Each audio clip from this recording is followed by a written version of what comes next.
Hello guys, we are back with our next lecture. In this lecture, we are going to start the fifth unit, guys. Guys, this unit is really small, and there are only few topics which are repeatedly asked from this unit. So I think I have written only those few topics. So there is no important questions in this topic. Okay.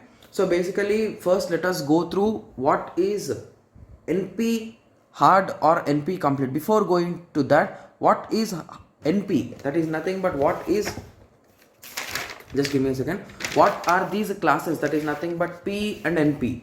So basically, before going to NP, first we should know what is P, right? So from P and NP, from again NP is divided into two types. Basically the problems are divided into two types, that is nothing but P and NP, and NP is divided into two other types, that is nothing but NP hard and NP complete. So we'll be discussing about all these things in this chapter, guys. So this chapter is really small and it's a bit interesting when compared with all the chapters because it's a theoretical chapter. Okay, so basically whenever you are writing an algorithm, there are two types of approaches or two types of complexities of time, you can say that. One algorithm might take polynomial time and one algorithm might take exponential time, or some algorithm might take a constant time of big O of 1. Okay, so these are the three algorithmic cases, right? So if you want an example for polynomial time, it is nothing but linear search, binary search, insertion sort, merge sort. So these are all the topics which you have learned previously. In this subject only we have discussed these topics. Similarly, exponential time, 0 by 1 knapsack, traveling salesman problem, sum of subset, graph coloring. Guys, these are not exactly 2 power n. I have just written for our explanation. Okay, so these are in exponential time. So if you ask me which is taking more time or which is irrelevant time, which is taking more time, so I'll be answering that exponential time is the most dangerous time because it will take too long. If the input size is too large, you cannot assume the value of 2 power, guys, because even at 2 power initially it will be, see, just take a small example. Initially it will be 2, then 4, then 8, then 16. It will keep on being double, guys. Okay, right? So is what I'm saying, is it correct, guys? Yeah, it is correct only. Yeah, it will just get double. 32, 64, 128. From here it went again to 3 digits. 256. Next 512, 102 for it went to 4 digits. From now on it will be increasing a lot.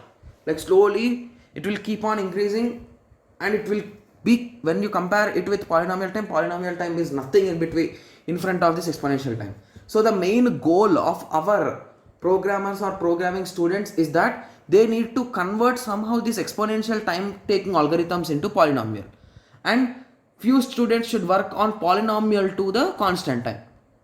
Okay, so that is our goal, right? So goal of these algorithms is to first convert them into polynomial time. So what is the goal of polynomial time algorithms? So goal of these algorithms is to convert to big O of 1. That is nothing but constant time algorithms.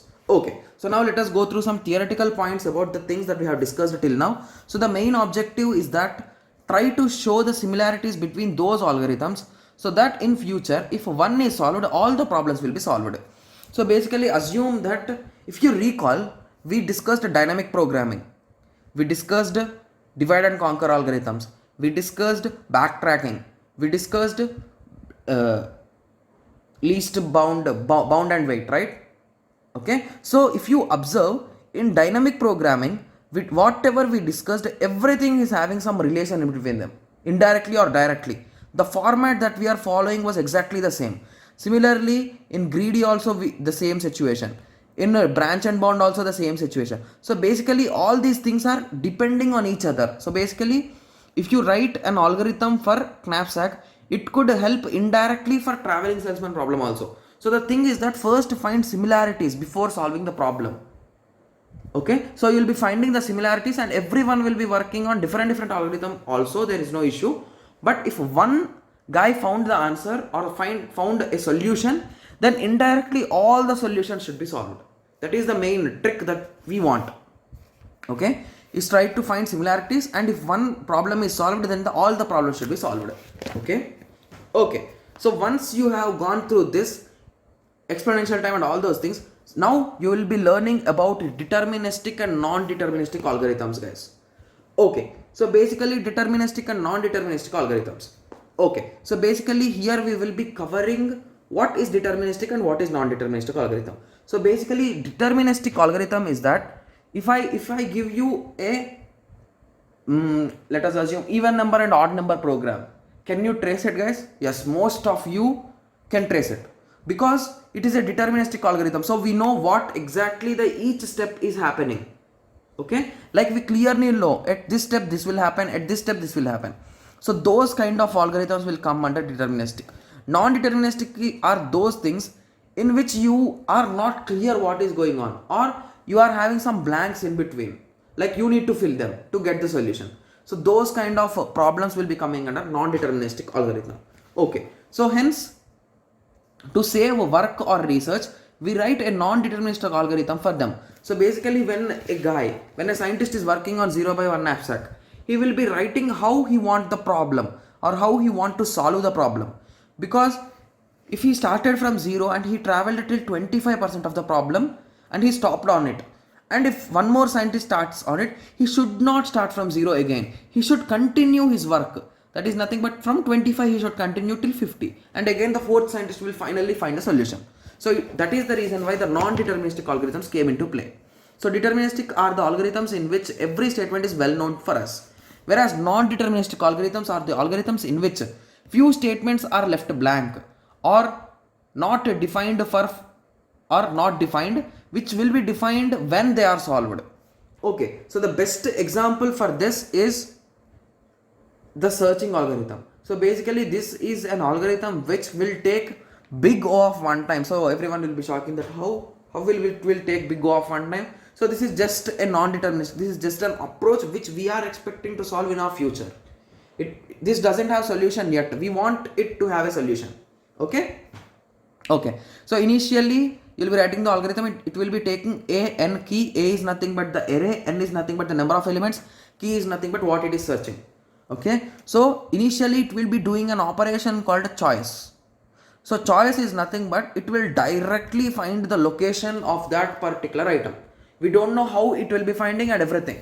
We'll be assuming that it takes only a unit of time and it finds it and it stores it in J. Then you will be checking it whether our key and the jth element is equal. If it is equal, you will be writing that J and you will be saying success. Else you will be writing 0 and you will be saying as failure. That's it. So these are the three statements which we don't know how the algorithm will be written for these things. Because for this, if there is a 1000 element array and you are searching for a single element, how can you say that that element is in that location? That's a bit really, we cannot even imagine, right? So that is the reason why these are the things which are not yet proved or not yet given solutions for.